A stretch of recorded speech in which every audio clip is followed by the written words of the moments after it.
Mr. President, I rise today to oppose President Trump's nomination of Wilbur Ross for Secretary of Commerce. Mr. Ross is a Wall Street billionaire with a long history of profiting from the suffering of others. He also has shady ties to Vladimir Putin's Russia.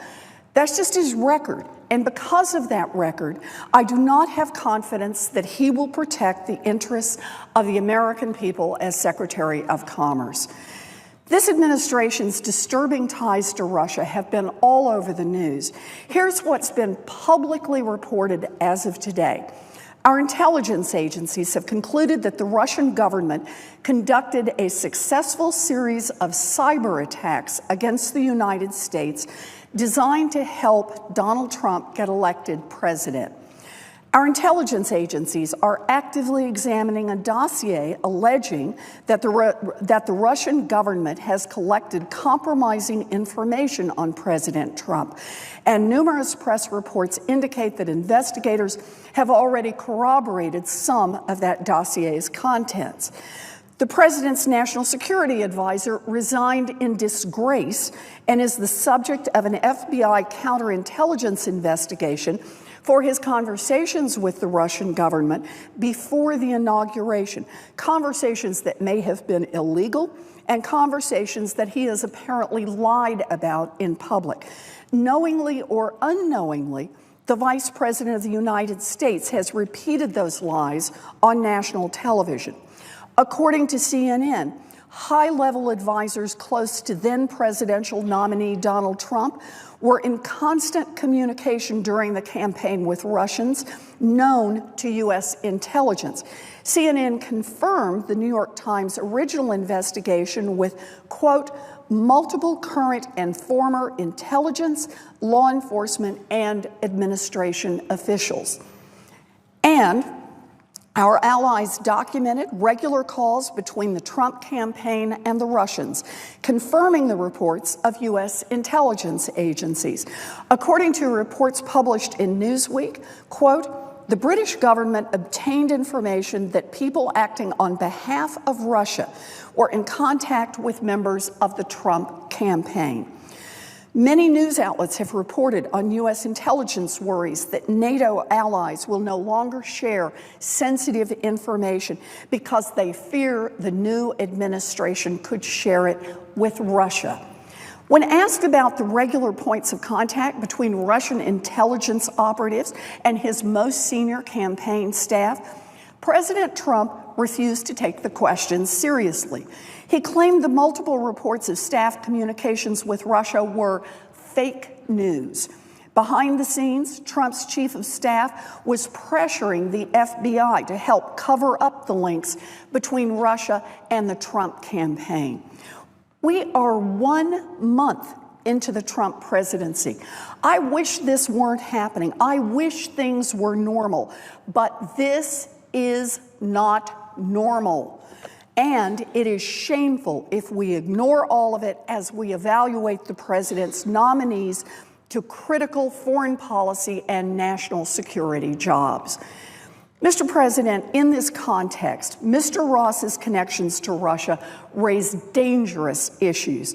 We know that Ross installed a former KGB official and close associate of Vladimir Putin as the vice chairman of the Bank of Cyprus, a bank that Mr. Ross controlled and a bank that was flooded with Russian money.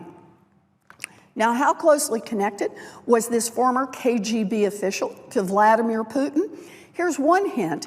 He was so closely connected to Putin that he was given a $100 million payout by a Russian-controlled mining company as a golden parachute. And he wasn't even the only Putin pal on Mr. Ross's board.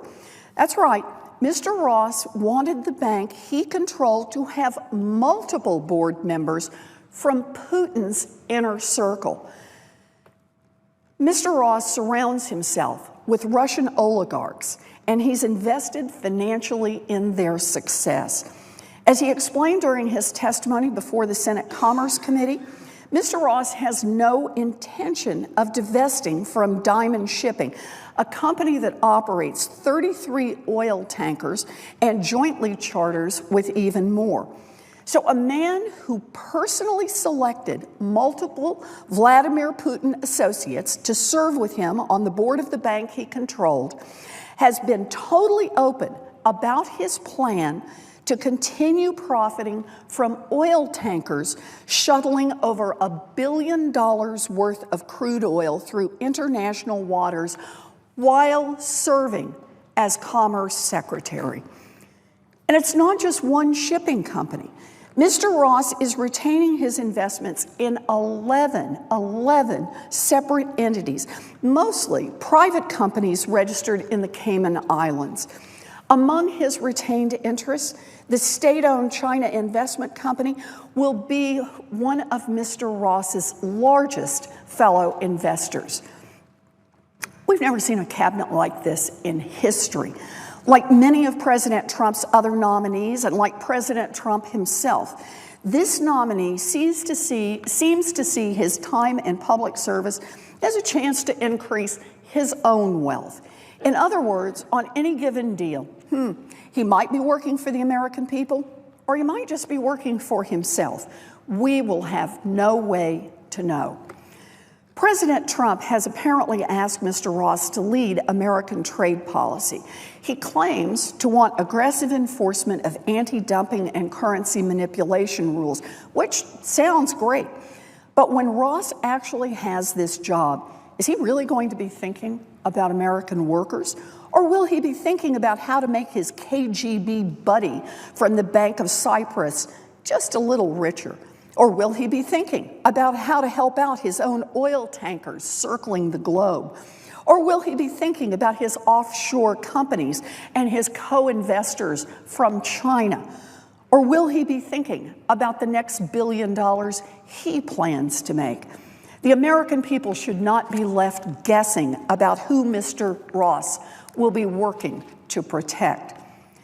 There is significant reason to believe that the President of the United States has substantial financial ties with Russia, but nobody actually knows any of the details because he has failed to reveal his tax returns. And now, President Trump expects the Senate to rubber stamp his nomination of a top banker to Vladimir Putin's buddies to run the Commerce Department of the United States. This is dangerous, and I will vote no. Mr. Ross's financial ties with Russians and his worldwide business deals aren't the only problem with this nomination. He is practically a cartoon stereotype of a Wall Street fat cat with no interest in anyone but himself. Ross ran a secret club of top Wall Street tycoons called Kappa Beta Phi. I'm not making this up. It is actually true.